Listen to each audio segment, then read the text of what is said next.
America की ओर से लगाए गए 50% टैरिफ के बीच रक्षा मंत्री राजनाथ सिंह ने एक बड़ा बयान दिया है। उन्होंने कहा है कि कुछ लोग खुद को दुनिया का बॉस समझते हैं। साथ ही साथ उन्होंने ये भी जिक्र किया कि भारत का जो विकास है कुछ लोगों को रास नहीं आ रहा है। तो बड़ी और अहम खबर आपको बता दें, राजनाथ सिंह की तरफ से बहुत साफ साफ शब्दों में इशारों में कह दिया गया है रक्षा मंत्री की तरफ से कि कुछ लोग दुनिया का बॉस खुद को समझते हैं और भारत का विकास उनको रास नहीं आ रहा है। और क्या कहा गया है राजनाथ सिंह की तरफ से, सुनिए। पहले दुनिया में जब हम कहते थे कि हम विश्व की सबसे बड़ी अर्थव्यवस्था बनेंगे तो लोग हमारा मजाक उड़ाते थे, हंसते थे।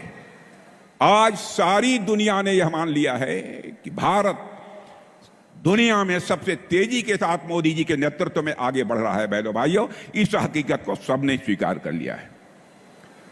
और लोग कहते हैं अंग्रेजी में डैशिंग यानी दबंग, डायनेमिक यानी गतिशील अर्थव्यवस्था विश्व में दुनिया के किसी देश की है तो हमारे और आपके देश भारत की हो गई है। मेरे बहनों भाइयों, यह भी हम लोगों के लिए कम गौरव का एक विषय नहीं है। कुछ लोग हैं जो भारत के का विकास जितनी तेजी के साथ हो रहा है उन्हें रास नहीं आ रहा है, उन्हें अच्छा नहीं लग रहा है। सबके बास तो हम हैं, भारत कैसे इतनी तेजी के साथ बढ़ रहा है। और बहुतों के द्वारा यह कोशिश की जा रही है कुछ ऐसा किया जाए ताकि भारत में भारतवासियों के हाथों से जो चीजें तैयार होती हैं वह दुनिया के देशों में जाएं तो उन देशों में बनने वाली चीजों से वह महंगी हो जाएं, ताकि भारत की धरती पर भारतवासियों के हाथों से बनी हुई चीजें जब महंगी हो जाएंगी तो दुनिया के दोस्त को लोग उसे नहीं खरीदेंगे। यह कोशिश की जा रही है। लेकिन बहनों भाइयों, भारत जितनी तेजी के साथ आगे बढ़ रहा है, मैं पूरे विश्वास के साथ कहता हूं कि भारत को अब दुनिया की कोई ताकत विश्व की एक बड़ी शक्ति बनने से रोक नहीं सकती है। रक्षा मंत्री राजनाथ सिंह ने एक बार फिर से ऑपरेशन सिंदूर पर बड़ा बयान दिया है। मध्य प्रदेश के रायसेन में रेल कोच फैक्ट्री के भूमि पूजन के मौके पर रक्षा मंत्री ने कहा है कि पहलगांव में आतंकवादियों ने लोगों को धर्म देखकर मारा, हमने आतंकवादियों को कर्म देखकर मारा।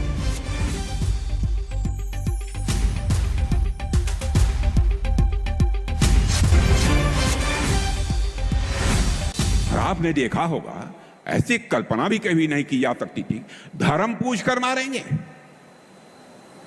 पूछते थे कि तुम कौन हो। बहनों भाइयों, हम लोग धर्म किसी का पूछ कर किसी की हत्या नहीं कर सकते। हम तो किसी की हत्या में विश्वास ही नहीं करते। बल्कि चींटी को भी हमारे घर में माताएं बहनें जो आटा गूंथती हैं, तेरी चींटी कोई थाली के बगल से गुजरती है तो थाली का आटा निकालकर उस चींटी के खाने के लिए डाल देती हैं और ईश्वर से कामना करती हैं कि यह चींटी भी दीर्घजीवी हो। यह भारत की सोच है। और यहां आतंकवादियों ने आकर धर्म पूछ पूछ कर लोगों को मारा। तो बहनों भाइयों, हम लोगों ने भी ठान लिया कि हम धर्म पूछकर किसी को नहीं मारेंगे, बदला नहीं लेंगे। हम उनका कर्म देखकर हम उनको मारेंगे। बहनों भाइयों, और कर्म देखकर हम लोगों ने मारा। मैं आपको याद दिलाना चाहता हूं, जब सीता जी लंका में थी, रावण ने अपहरण किया था, तो उस समय हनुमान जी जब वहां पहुंचे और जब पूरी लंका की वाटिका में तोड़ फोड़ सब मचाई और फिर जब सीता जी के पास पहुंचे तो सीता जी ने बड़ी विनम्रता से कहा कि हे हनुमान, ये आपने क्या किया? लंका में आपने इतनी तोड़फोड़ क्यों की? इतने लोगों को क्यों मारा? तो जानते हैं, बड़ी विनम्रता से बैठकर और हाथ जोड़कर हनुमान जी ने सीता जी से कहा, हे माते, जिन मोहि मारा तिन मोहि मारे। जिन्होंने हमको और हमारे लोगों को मारा था, हमने उन्हीं को मारा है। और बहनों भाइयों, मैं आपको रक्षा मंत्री होने के नाते भी स्पष्ट तौर पर बतलाना चाहता हूं, हमारे प्रधानमंत्री जी का भी संकल्प है। भारत किसी को आज तक कभी आंख उठाकर देखने की कोशिश नहीं की है। भारत चाहता है केवल भारत का ही कल्याण न हो, बल्कि पूरे विश्व का कल्याण होना चाहिए। इसका मतलब यह नहीं है कि जो चाहे वह भारत पर आक्रमण कर दे। जो हमें छेड़ेगा हम उसे छोड़ेंगे नहीं। यह भी संकल्प है, यह भी ताकत भारतवासियों के अंदर है। ऑपरेशन सिंदूर पर भारतीय वायुसेना प्रमुख एपी सिंह के ताजा बयान के बाद अब कांग्रेस पार्टी ने एक बार फिर से मोदी सरकार को घेरा है। कांग्रेस ने पूछा है कि प्रधानमंत्री मोदी ने 10 मई को ऑपरेशन सिंदूर को क्यों रोक दिया। दरअसल एयर चीफ मार्शल ने शनिवार को कहा यह था कि भारतीय वायुसेना ने ऑपरेशन सिंदूर के दौरान 5 पाकिस्तानी लड़ाकू विमान और 1 बड़े विमान को मार गिराया था। वायुसेना प्रमुख के इस बयान के बाद कांग्रेस ने मोदी सरकार से ऑपरेशन सिंदूर रोकने को लेकर मोदी सरकार से फिर से सवाल पूछे हैं। That is Shahbaz, their Jacobabad airfield, one of them again, a major airfield that was attacked. And here there's an F-16 hangar, which you can see here.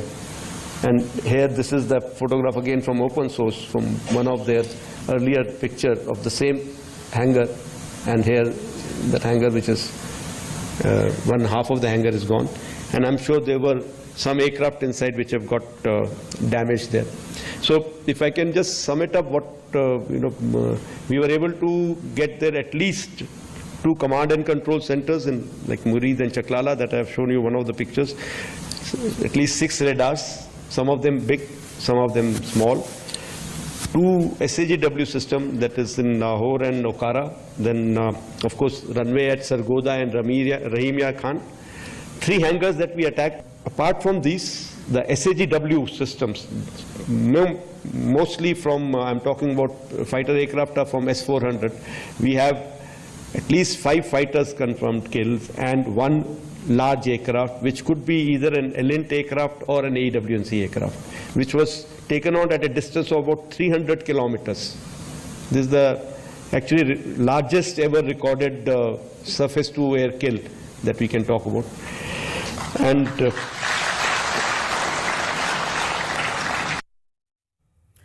वायुसेना प्रमुख के बयान पर कांग्रेस के नेता जयराम रमेश ने सोशल मीडिया पर बयान दिया है और उसके बाद अब जबरदस्त तरीके से हंगामा शुरू हो गया है। सवाल एक बार फिर से कांग्रेस की तरफ से पूछे गए। एयर चीफ मार्शल अमरप्रीत द्वारा किए गए नए खुलासे के बाद ये सब और भी अधिक चौंकाने वाला हो जाता है कि प्रधानमंत्री ने 10 मई की शाम को अचानक ऑपरेशन सिंदूर क्यों रोक दिया। प्रधानमंत्री पर दबाव कहां से आया और उन्हें इतना जल्दी क्यों झुकना पड़ा। उसके बाद जो हमारा सवाल है, जो प्रधानमंत्री से हम बार बार पूछते हैं, पूरा देश पूछता है, वो आज और मुझे लगता है जोर से पूछना चाहिए कि आप जब इतनी मजबूत सेना, इतना आगे हम बढ़ रहे थे, तो अचानक किसके दबाव में आकर आपने ऑपरेशन सिंदूर रोक दिया। और ट्रंप पहला ट्वीट करके बताते हैं कि सीज फायर हो गया। ये दबाव क्यों था? इस दबाव का भारत को क्या लाभ हुआ? बहादुर सेना और कायर प्रधानमंत्री बार सवाल प्रश्न चिन्ह उठाते हैं हमारे आर्मी, नेवी, एयरफोर्स के ऊपर। शायद उनको थोड़ा ये बयान पढ़ना चाहिए, क्योंकि जब air chief marshal AP Singh ने ये स्पष्टीकरण दी है सबके सामने, तब पता चलता है कि ऑपरेशन सिंदूर और ऑपरेशन महादेव ने किस अंदाज से भारत को सुरक्षित रखा है। तो हम इसका श्रेय देते हैं हमारे आर्मी, नेवी, एयरफोर्स, लेकिन एक प्रधानमंत्री जिनके पास राजनीतिक इच्छा शक्ति है, उनको भी। और उधर भारत के एयरफोर्स चीफ के बड़े खुलासे के बाद फजीयत से बचने के लिए पाकिस्तान फिर से झूठे दावे करने शुरू कर चुका है। एक बार फिर से पाकिस्तान के रक्षा मंत्री ख्वाजा आसिफ ने दावा यह किया है कि ऑपरेशन सिंदूर के दौरान पाकिस्तान के किसी भी सैन्य विमान को न तो मारा गया और न ही नष्ट किया गया। सोशल मीडिया पर पोस्ट करते हुए पाकिस्तान के रक्षा मंत्री ख्वाजा ने लिखा है कि 3 महीने तक ऐसे दावे नहीं किए गए, लेकिन पाकिस्तान ने तत्काल अंतर्राष्ट्रीय मीडिया को ब्रीफिंग दी। एक बार फिर से हम दिखाएं आपको क्या लिखा गया उनकी तरफ से। पाकिस्तान का एक भी विमान भारतीय हमलों में न तो मारा गया और न ही नष्ट हुआ। भारत की ओर से 3 महीने तक ऐसे दावे नहीं किए गए, लेकिन पाकिस्तान ने तत्काल अंतर्राष्ट्रीय मीडिया को ब्रीफिंग दी।